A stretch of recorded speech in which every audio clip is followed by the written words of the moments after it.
دا ملګری وایي چې ما ته دعا وکړي چې الله راله دغه دونه صفتونه لیکلي دي چې نیک عمل او صالح او دیندار او دا خو ښه صفتونه لیکلي اعلی اخلاق والا حسین او جمیل رشته راکړي الله دې دله درکړي خو داسې وکړه که نه چې د کونډې زویه څه خو بویه څه ته مو وکړه قرآن شریف کې یو صورت دی خبره پوه شئ صورت رحمان دا روزانه 3 پیرې وایه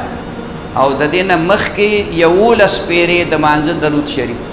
او وروستو 11 پیرې د مانځه درود شریف چې د چام ښځه نه یو دا کار یې شروع کړو خدای به ورله زر تر زره ورکړي واسې نه چې ته تیو وې او بیا اسمان ته ګورې چې د حور د هغې نه راپرېوځي نه نه لږ صبر به کې کم از کم به 40 ورځې وې که په 40 کارونه شو نو بیا یې د سره کړه ډوز سیوا کا کوي به الله